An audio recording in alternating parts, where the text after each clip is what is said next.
Selamat datang di Mantra, Malam Nusantara, tempat di mana kisah-kisah mistis Nusantara diceritakan kembali dengan penuh detail. Malam ini, kita akan mengupas sebuah cerita nyata dari Denpasar, Bali. Sebuah kisah tentang sebuah pura tua yang menyimpan rahasia kelam.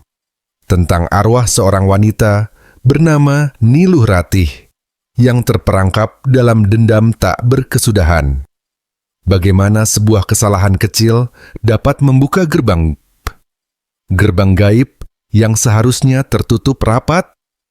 Bagaimana seorang pemuda harus menghadapi konsekuensi dari tindakannya, bertemu dengan sosok menyeramkan, dan berjuang untuk mengembalikan keseimbangan yang telah terganggu?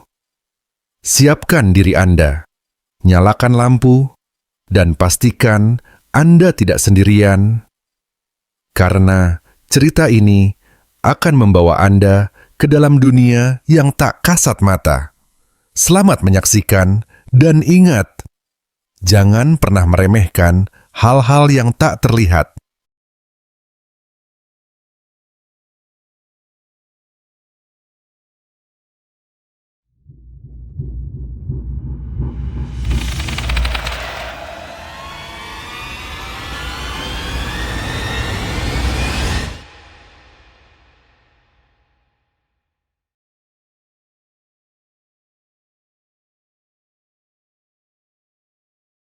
Denpasar, kota yang penuh dengan keindahan budaya dan tradisi, juga menyimpan kisah-kisah mistis yang jarang terungkap. Salah satunya terjadi di sebuah desa kecil, tersembunyi di balik sawah-sawah hijau dan jalanan berliku. Desa itu memiliki sebuah pura tua, bernama Pura Taman Wangi, yang dikelilingi aura magis. Penduduk desa percaya bahwa pura itu adalah tempat tinggal arwah-arwah leluhur yang menjaga keseimbangan desa. Namun, tidak semua arwah yang berada di sana adalah penjaga. Beberapa di antaranya dikenal sebagai penghuni gelap, makhluk yang menyimpan dendam dari kehidupan sebelumnya.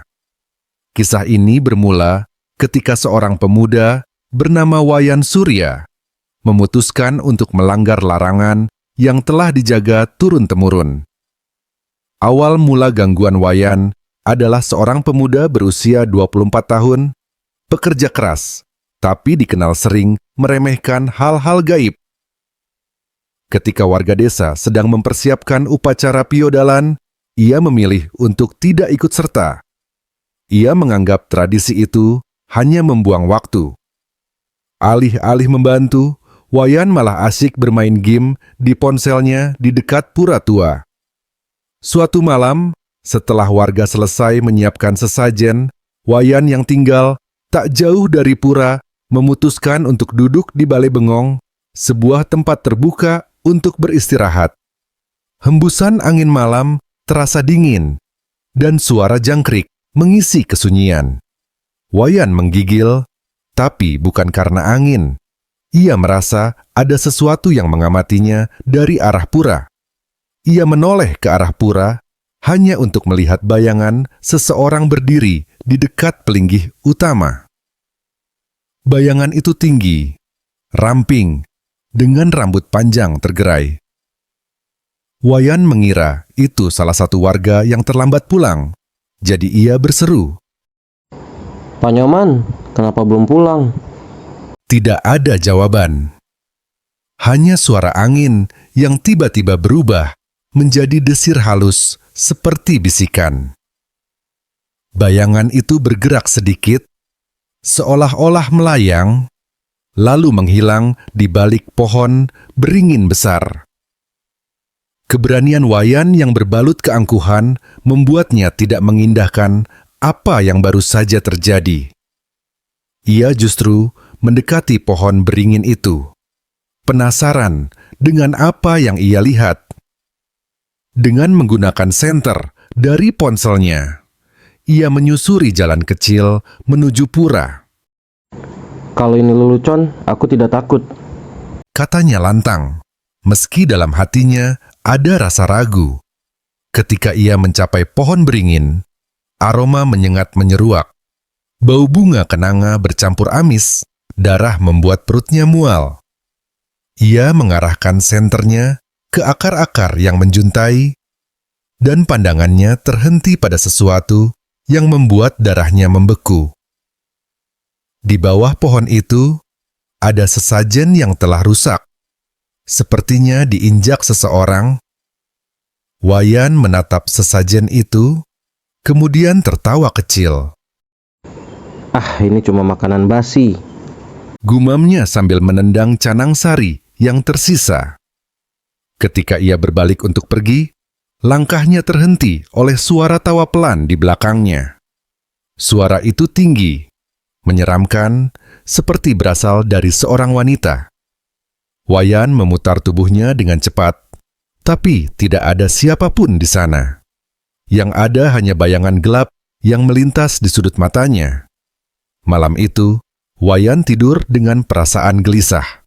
Dalam mimpinya, ia melihat sosok perempuan berambut panjang, mengenakan kebaya putih dengan wajah yang sulit dikenali. Wanita itu berdiri di tengah sawah, memanggil namanya dengan suara serak. Wayan, Wayan. Ia mencoba lari, tapi kakinya seperti terbelenggu. Wanita itu semakin mendekat, dan ketika wajahnya terlihat jelas, Wayan tersentak bangun. Wajah itu hancur, dengan mata berlubang dan mulut penuh darah. Ia terbangun dengan tubuh penuh keringat, dan suara gemericik air dari kamar mandi membuatnya panik. Siapa yang menggunakan kamar mandi tengah malam begini? Rumah Wayan kecil, ia tinggal sendiri sejak kedua orang tuanya pindah ke desa sebelah. Dengan tubuh gemetar, Wayan keluar dari kamar, mendekati kamar mandi yang pintunya sedikit terbuka. Lampunya mati, tapi air dari keran masih mengalir deras. Siapa di sana? Tanyanya, mencoba tegas meski suaranya bergetar. Tidak ada jawaban. Ketika ia membuka pintu kamar mandi sepenuhnya, ia hanya menemukan genangan air yang bercampur sesuatu berwarna merah. Bau amis yang sama seperti di pura kembali menyeruak. Wayan menutup pintu dengan cepat, mencoba meyakinkan dirinya bahwa itu hanyalah ilusi.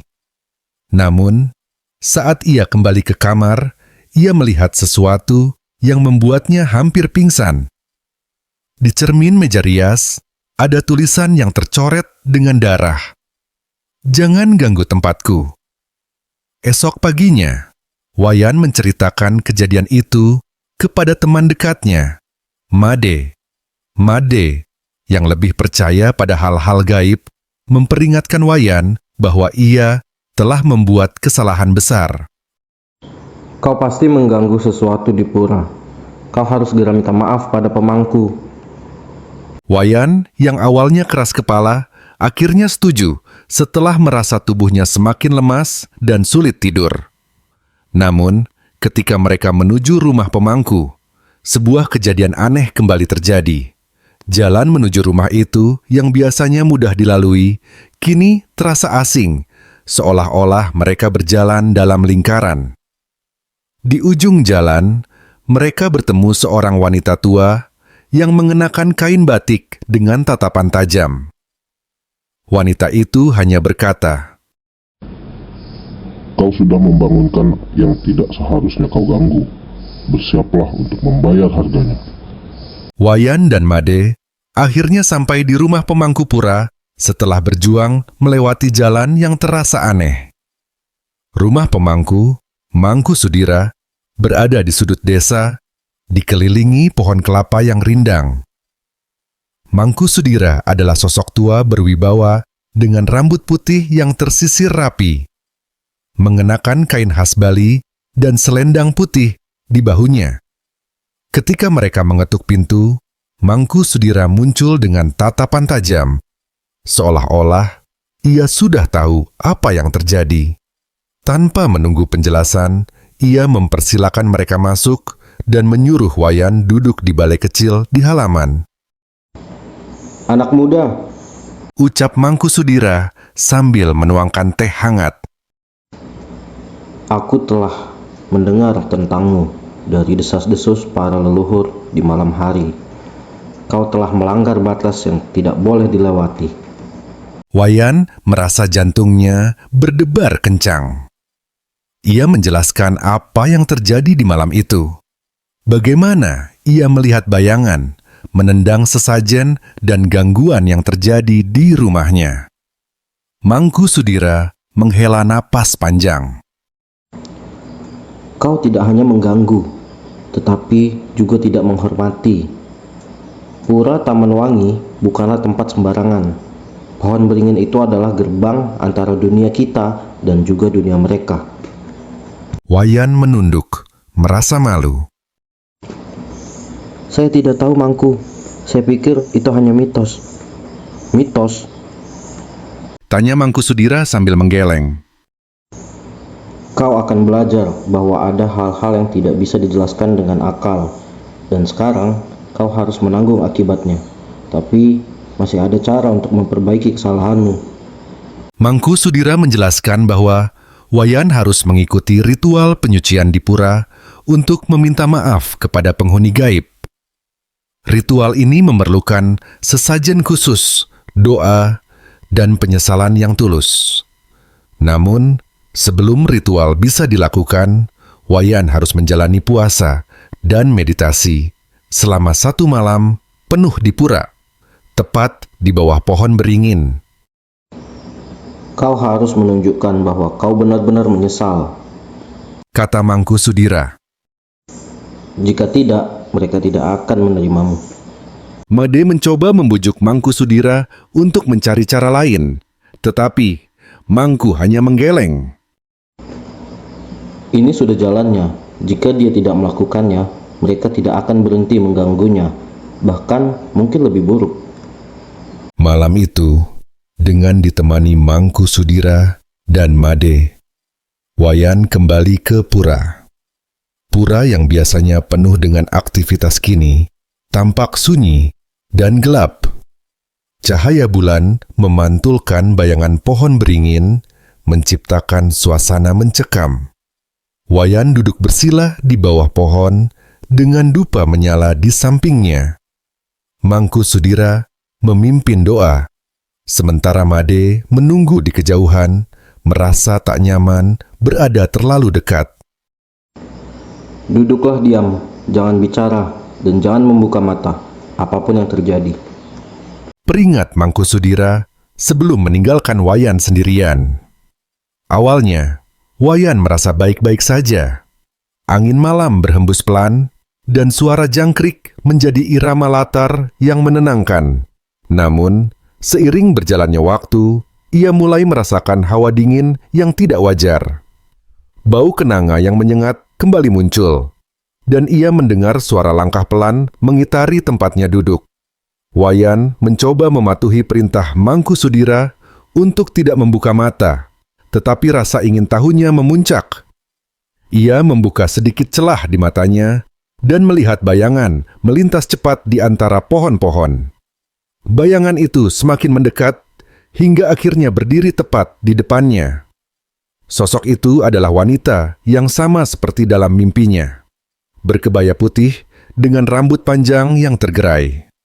Namun kali ini, ia melihat sesuatu yang lebih menyeramkan.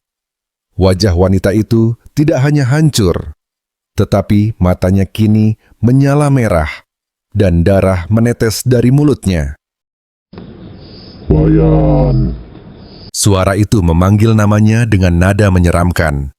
Wayan tidak bisa menahan diri. Ia berteriak dan bangkit berdiri, tetapi tubuhnya terasa berat, seolah-olah ada tangan tak terlihat yang menahannya. Bayangan itu mendekat, dan ia merasa lehernya dicekik oleh sesuatu yang dingin dan licin. Dari kejauhan, Made mendengar teriakan Wayan dan segera berlari menuju pohon beringin. Namun, ia tidak bisa mendekat karena ada kekuatan tak terlihat yang menghalanginya. Made berteriak memanggil Mangku Sudira, yang segera kembali dengan membawa dupa dan air suci. Mangku Sudira melafalkan mantra dengan suara lantang, mengusir energi negatif di sekitar pohon beringin. Perlahan, cekikan di leher Wayan menghilang, dan sosok wanita itu memudar seperti kabut yang tertiup angin. Wayan terjatuh ke tanah, terengah-engah. Tubuhnya lemas, dan ia merasa pusing. Mangku Sudira segera menyiramkan air suci ke tubuh Wayan sambil terus membaca doa. Setelah semuanya tenang, Mangku Sudira membantu Wayan berdiri. Kau melihatnya bukan? Tanya Mangku. Wayan mengangguk lemah. Apa dia arwah dari pura ini? Dia adalah salah satu penjaga, tapi kau telah membuatnya marah. Jawab Mangku Sudira. Dan dia belum sepenuhnya pergi. Ini baru awal. Wayan terkejut mendengar itu. Apa maksud Mangku? Bukankah ritual ini sudah cukup? Mangku Sudira menatapnya dengan serius. Ritual ini hanya membuka jalan untuk memohon maaf. Kau masih harus menyelesaikan apa yang telah kau mulai. Jika tidak, dia akan terus menghantuimu, bahkan di luar desa ini. Malam setelah ritual di bawah pohon beringin, Wayan memutuskan untuk bermalam di rumah Mangku Sudira. Rasa lelah dan trauma masih menyelimuti tubuhnya. Namun rasa lega sesaat muncul karena ia berpikir ritual itu telah membantunya. Namun, ketenangan itu tak berlangsung lama. Saat ia terlelap, mimpi buruk kembali menghantuinya. Dalam mimpi itu, ia berada di pura yang sama, tetapi dalam keadaan rusak dan penuh kabut tebal. Pohon beringin terlihat layu dengan akar-akar yang bergerak seperti ular. Dari balik kabut, sosok wanita berkebaya putih muncul lagi. Kali ini, ia tidak sendirian. Ada bayangan-bayangan lain di belakangnya, sosok hitam tanpa bentuk yang hanya berupa siluet bergerak pelan mendekat ke arah Wayan. Wayan, kau tidak bisa lari. Suara wanita itu terdengar lebih jelas, serak, dan penuh kemarahan. Kau telah membangunkan kami, dan kau akan membayar dengan nyawamu. Sosok wanita itu mendekat dengan cepat. Dan sebelum Wayan bisa berbuat apa-apa, ia merasa tubuhnya ditarik oleh tangan-tangan hitam itu ke dalam kegelapan. Ia terbangun dengan napas tersengal. Seluruh tubuhnya basah oleh keringat. Mangku Sudira mendengar teriakan Wayan dan segera datang ke kamar. Melihat kondisi Wayan yang ketakutan, Mangku hanya mengangguk pelan. Mereka masih marah, Kata Mangku Sudira dengan nada serius. Apa yang kau alami di mimpi itu adalah peringatan. Ritual kemarin belum cukup untuk menenangkan mereka. Wayan menggeleng dengan putus asa. Lalu, apalagi yang harus saya lakukan, Mangku? Saya sudah meminta maaf. Saya juga sudah menjalani ritual. Apalagi yang mereka inginkan? Mangku Sudira duduk bersila di hadapan Wayan. Mereka tidak hanya ingin permintaan maaf. Mereka ingin kau mengembalikan keseimbangan yang telah kau rusak. Sesajen yang kau tendang bukanlah sembarangan persembahan. Itu adalah bagian dari upacara khusus untuk mengunci gerbang gaib di pura. Dengan kau mengganggunya, gerbang itu kebuka, dan kini mereka yang ada di dalamnya bisa keluar. Wayan terdiam, wajahnya pucat pasi. Jadi, mereka bisa berkeliaran di desa. Mangku mengangguk. Tidak hanya di desa, tapi juga bisa mengikuti siapa aja yang berada di dekatnya, termasuk kamu. Untuk membuat Wayan memahami betapa seriusnya situasi ini, Mangku Sudira mulai bercerita tentang sejarah Pura Taman Wangi. Dahulu kala, pura itu dibangun sebagai tempat persembahan kepada dewa pelindung desa.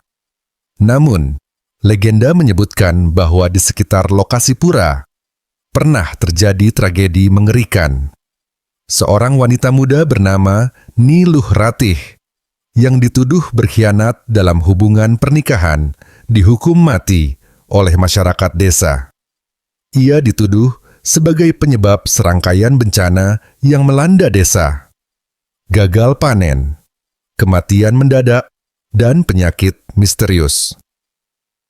Tanpa penyelidikan lebih lanjut, ia diikat di bawah pohon beringin besar dan dibiarkan mati secara perlahan. Sebelum meninggal, Niluh Ratih mengutuk desa itu. Aku akan kembali. Katanya dengan suara lemah. Aku akan tinggal di sini, di bawah pohon ini, dan kalian tidak akan pernah tenang. Sejak saat itu, pohon beringin di pura menjadi tempat keramat. Warga desa rutin memberikan sesajen untuk menenangkan arwah Niluh Ratih dan memastikan gerbang gaib tetap tertutup. Kau tidak hanya mengganggu arwahnya, Lanjut Mangku. tapi juga membuatnya marah. Dia adalah penjaga gerbang itu. Dengan gerbang terbuka, makhluk-makhluk lain yang lebih gelap dan lebih berbahaya bisa keluar. Mangku Sudira memutuskan bahwa satu-satunya cara untuk menyelesaikan masalah ini adalah dengan mengadakan ritual besar untuk menutup kembali gerbang gaib. Namun, ritual ini membutuhkan keterlibatan Wayan sebagai pihak yang telah mengganggu keseimbangan. Kau harus menjadi bagian dari ritual ini, Wayan. Kata Mangku dengan tegas. Tanpamu, ritual ini tidak akan berhasil. Wayan ragu-ragu, tapi ia tahu bahwa tidak ada pilihan lain. Ia setuju untuk membantu, meski rasa takut terus menghantuinya. Mangku Sudira meminta bantuan beberapa warga desa yang memahami ritual adat.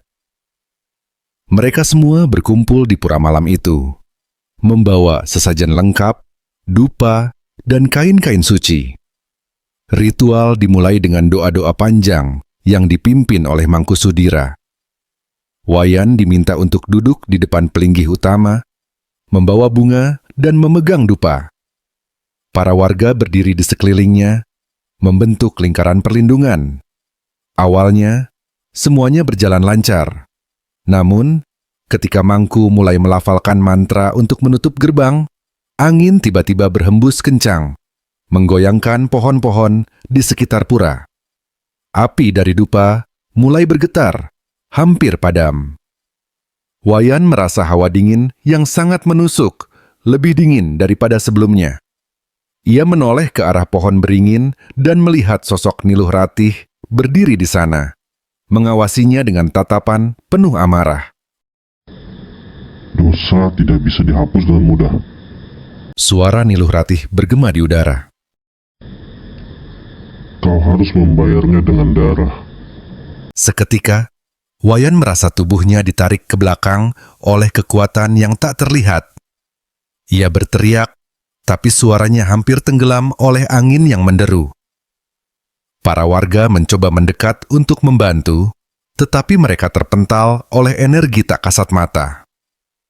Mangku Sudira, dengan sisa-sisa tenaganya, melafalkan mantra terakhir dengan lantang. Dupa yang dibawa Wayan tiba-tiba menyala terang, dan cahaya itu menyebar ke seluruh pura. Sosok Niluh Ratih menghilang dalam sekejap bersama dengan angin yang berhembus kencang. Setelah semuanya tenang, Wayan terduduk lemas di tanah. Para warga membantu mengangkatnya. Sementara Mangku Sudira membersihkan area pura dengan air suci. Ritual ini berhasil menutup gerbang, Kata Mangku Sudira sambil menghela napas panjang. tapi ingat, mereka belum sepenuhnya pergi. Kau harus masih membuktikan penyesalanmu. Hanya waktu yang akan menentukan apakah mereka menerima permintaan maafmu. Wayan hanya bisa mengangguk lemah. Ia tahu bahwa perjalanan ini belum selesai, dan bahaya masih mengintai di balik bayangan. Apa yang kau alami ini adalah ujian. Jika kau tidak sepenuhnya tulus dan menebus kesalahanmu, mereka akan kembali, dan kali ini mereka mungkin tidak akan memberimu peringatan. Hari-hari setelah ritual penutupan gerbang di Pura Taman Wangi terasa lebih tenang. Wayan kembali ke rumahnya dengan perasaan lega, meskipun tubuhnya masih terasa lemas. Gangguan seperti mimpi buruk atau suara-suara aneh yang sebelumnya menghantuinya mulai berkurang. Namun, Mangku Sudira berpesan bahwa ini hanyalah ketenangan sementara. Wayan berusaha menjalani harinya dengan normal. Ia mulai lebih aktif membantu kegiatan adat di desa, bahkan ikut serta dalam persiapan upacara-upacara kecil. Meski demikian, dalam hatinya masih ada rasa takut yang membekas. Suatu malam, ketika Wayan sedang duduk di beranda rumahnya, ia mendengar suara pelan seperti tangisan. Suara itu datang dari arah belakang rumah, tempat ada pohon besar yang jarang ia perhatikan. Awalnya, ia mencoba mengabaikan suara itu, menganggapnya sebagai halusinasi. Namun, semakin lama, suara itu semakin jelas. Tangisan itu terdengar seperti suara seorang wanita, lemah tetapi penuh dengan kesedihan. Wayan mencoba memberanikan diri. Ia membawa senter dan berjalan ke belakang rumah. Pohon besar itu tampak biasa saja, tetapi suasananya terasa berbeda. Udara di sekitarnya menjadi dingin, dan bau bunga kenanga yang menyengat tiba-tiba muncul. Ketika Wayan menyorotkan senter ke sekitar pohon, ia melihat sesuatu yang membuat darahnya membeku. Di batang pohon, ada bekas cakaran seperti cakar binatang, tetapi terlalu besar untuk ukuran hewan biasa. Lebih aneh lagi, dari bekas cakaran itu menetes cairan merah gelap seperti darah. Wayan mundur perlahan, tetapi langkahnya terhenti ketika ia mendengar suara pelan memanggil namanya. Wayan, Ia menoleh dengan cepat dan melihat sosok yang telah menghantuinya selama ini. Wanita berkebaya putih itu berdiri di bawah pohon, memandangnya dengan tatapan kosong. Kenapa kau kembali? Wayan berbisik, hampir tak mampu mengeluarkan suara. Wanita itu tidak menjawab. Ia hanya melangkah maju perlahan, dan Wayan merasakan tubuhnya tak mampu bergerak. Hawa dingin menyelimutinya dan tiba-tiba, suara wanita itu berubah menjadi jeritan melengking yang menusuk telinga. Keesokan paginya, Wayan langsung pergi ke rumah Mangku Sudira. Wajahnya pucat dan ia terlihat kelelahan.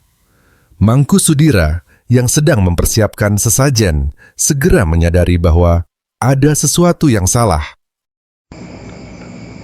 Mereka kembali. Kata Wayan dengan suara gemetar. Mangku Sudira menatapnya tajam. Apa yang kau lakukan setelah ritual terakhir? Apakah ada sesuatu yang mungkin memancing mereka kembali? Wayan menggeleng. Saya tidak melakukan apa-apa, Mangku. Saya hanya mencoba menjalani hidup saya seperti biasa. Mangku menghela napas panjang. Kau mungkin tidak sadar, tapi niat dan tindakanmu bisa saja mempengaruhi mereka. Kalau mereka kembali, berarti penyesalanmu masih belum cukup. Mangku Sudira kemudian memutuskan untuk melakukan Tirta Yatra, sebuah perjalanan spiritual ke beberapa pura di sekitar Denpasar untuk mencari petunjuk lebih lanjut. Ia meminta Wayan untuk ikut bersamanya. Pura pertama yang mereka kunjungi adalah Pura Penataran Agung, salah satu pura tertua dan paling sakral di kawasan Denpasar. Di sana, mereka bertemu dengan seorang pemangku lain bernama Mangku Arya, yang dikenal memiliki kemampuan spiritual tinggi. Setelah mendengar cerita Wayan, Mangku Arya melakukan meditasi singkat di depan pelinggih utama. Ketika ia membuka matanya, wajahnya tampak serius. Ada sesuatu yang lebih besar daripada sekedar gerbang yang terbuka. Kata Mangku Arya. Arwah wanita itu, Niluh Ratih, tidak hanya marah karena gangguan. Ia juga terikat oleh dendam lama yang belum selesai. Dendam itulah yang membuatnya tidak bisa tenang, bahkan setelah gerbang ditutup.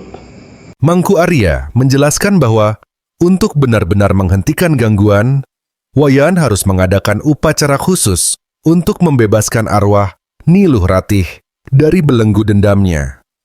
Namun, upacara ini tidak sederhana. Ia harus menemukan benda-benda tertentu yang menjadi penghubung antara arwah dan dunia ini, termasuk kain kebaya putih yang konon digunakan Niluh Ratih saat ia dihukum di bawah pohon beringin. Mangku Sudira dan Wayan mulai mencari informasi tentang kain kebaya putih itu. Mereka mendatangi beberapa orang tua di desa yang mungkin mengetahui cerita lengkap tentang Niluh Ratih. Salah satu dari mereka, seorang wanita tua bernama Nenek Sari, menceritakan bahwa kain kebaya itu dulunya disimpan di salah satu gudang tua di dekat pura, tetapi telah hilang bertahun-tahun lalu. Kain itu mungkin tidak hilang, Kata Nenek Sari dengan suara lirih. mungkin saja ia masih berada di sekitar pura, tapi tersembunyi di tempat yang hanya bisa ditemukan oleh orang yang benar-benar tulus mencarinya. Wayan merasa putus asa mendengar itu. Bagaimana ia bisa menemukan sesuatu yang sudah lama hilang? Namun, Mangku Sudira meyakinkannya untuk tetap mencoba. Jika niatmu benar, jalan akan terbuka. Kata Mangku. Malam itu, Wayan dan Mangku Sudira kembali ke Pura Taman Wangi. Mereka membawa dupa, bunga, dan sesajen untuk memohon petunjuk. Mangku Sudira meminta Wayan untuk berdoa dengan sungguh-sungguh di depan pelinggih utama. Saat Wayan menutup mata dan mulai berdoa, ia merasakan sesuatu yang aneh. Hawa di sekitarnya menjadi hangat, dan ia mendengar suara lembut seperti bisikan. Ketika ia membuka mata, pandangannya tertuju pada akar pohon beringin besar di sisi pura. Apa yang ada di sana? Tanya Wayan. Mangku Sudira mengikuti arah pandangan Wayan dan mendekati akar pohon itu. Mereka mulai menggali dengan hati-hati, menggunakan tangan kosong. Tidak lama kemudian, mereka menemukan sesuatu yang terbungkus kain kotor dan berdebu. Ketika mereka membuka bungkusan itu, Wayan merasa tubuhnya gemetar. Di dalamnya terdapat kain kebaya putih yang tampak lusuh, tetapi masih utuh. Bau bunga kenanga kembali tercium, dan Wayan merasa seolah-olah ada mata yang mengawasinya. Kita sudah menemukannya. Kata Mangku Sudira. Sekarang, kita harus menyelesaikan apa yang sudah dimulai. Penemuan kain kebaya putih membawa harapan sekaligus ketegangan baru. Mangku Sudira menjelaskan bahwa kain itu adalah benda pengikat terakhir yang membuat arwah Niluh Ratih tetap terperangkap di dunia ini. Untuk membebaskan arwahnya, mereka harus melaksanakan upacara pelepasan, sebuah ritual langka yang bertujuan mengembalikan jiwa yang terikat ke tempat asalnya.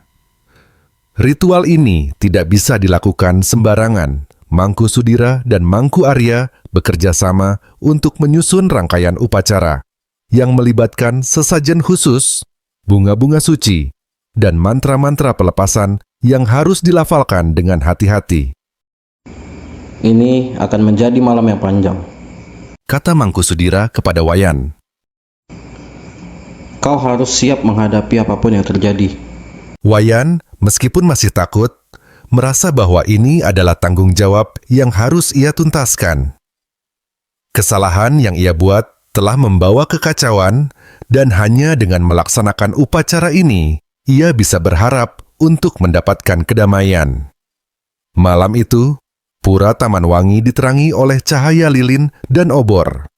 Suasana hening, hanya suara angin malam yang terdengar di antara dedaunan. Para pemangku dan beberapa warga desa yang dipercaya hadir untuk membantu menjaga kelancaran upacara. Di tengah pelataran pura, kain kebaya putih diletakkan di atas altar kecil yang dihiasi bunga kamboja, kenanga, dan cempaka. Mangku Arya memimpin doa pembukaan, sementara Mangku Sudira mempersiapkan dupa dan air suci. Wayan duduk bersila di depan altar, memegang dupa di tangannya. Mangku Sudira mengarahkan Wayan untuk memulai permohonan maaf secara langsung kepada arwah Niluh Ratih. Niluh Ratih, Ucap Wayan dengan suara gemetar. saya datang malam ini untuk memohon ampun atas kesalahan saya. Saya tidak bermaksud mengganggu atau merusak keseimbangan. Saya harap Anda bisa menerima permintaan maaf saya dan menemukan kedamaian. Awalnya, tidak ada yang terjadi. Suasana pura tetap hening, tetapi perlahan udara mulai berubah. Angin dingin berhembus kencang, dan bau bunga kenanga menjadi semakin kuat. Tiba-tiba, suara jeritan melengking memecah kesunyian. Sosok Niluh Ratih muncul di depan altar, lebih nyata daripada sebelumnya. Wajahnya terlihat penuh dengan amarah. Matanya menyala merah, dan rambut panjangnya bergerak seolah-olah tertiup angin yang tidak ada. Kau pikir ini cukup untuk menebus kesalahanmu? Suaranya bergema di seluruh pura. Wayan gemetar, tetapi Mangku Sudira menyuruhnya tetap tenang. Mangku Arya melanjutkan melafalkan mantra pelepasan dengan suara lantang, mencoba menenangkan energi negatif yang semakin kuat di sekitar mereka. Namun, arwah Niluh Ratih tidak tinggal diam. Sosoknya mulai melayang di udara, menciptakan pusaran angin di sekitar pura. Beberapa warga yang hadir merasa sulit untuk tetap berdiri, sementara lilin-lilin di altar padam satu persatu. Wayan, yang ketakutan, hampir mundur dari tempatnya, tetapi Mangku Sudira menahan pundaknya. Kau harus tetap di sini. Jangan lari. Dia sedang menguji ketulusanmu. Dengan gemetar, Wayan kembali memusatkan perhatian pada kain kebaya putih. Ia menutup matanya, berdoa dalam hati, meminta maaf dengan sepenuh hati kepada arwah Niluh Ratih. Mangku Arya menyiramkan air suci ke kain kebaya putih sambil melafalkan mantra terakhir. Cahaya lembut mulai muncul dari kain itu, dan perlahan sosok Niluh Ratih berhenti bergerak. Ia menatap Wayan dengan tatapan yang berbeda. Tidak lagi penuh dengan amarah, tetapi dengan kesedihan mendalam. Aku tidak ingin berada di sini, Kata Niluh Ratih dengan suara pelan. Aku hanya ingin kedamaian, tapi rasa sakit dan dendamku membuatku terperangkap.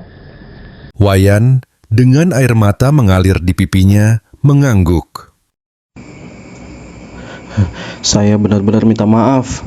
Saya berharap Anda bisa menemukan kedamaian yang Anda cari. Sosok Niluh Ratih mulai memudar, perlahan-lahan menyatu dengan cahaya dari kain kebaya putih. Ketika cahaya itu menghilang, angin kencang berhenti, dan suasana pura kembali tenang. Setelah ritual selesai, Mangku Sudira menyimpan kain kebaya putih di tempat suci di pura. Ia menjelaskan bahwa kain itu kini telah dimurnikan dan tidak lagi menjadi penghubung antara arwah Niluh Ratih dan dunia manusia. Arwahnya telah pergi. Kata Mangku Sudira kepada Wayan. Kau telah menebus kesalahanmu. Tapi ingatlah, apa yang kau lakukan hari ini adalah pelajaran yang besar. Jangan pernah meremehkan hal-hal yang tidak terlihat. Wayan merasa lega, meskipun tubuhnya masih lelah. Ia berterima kasih kepada Mangku Sudira, Mangku Arya, dan semua orang yang telah membantunya melalui pengalaman ini.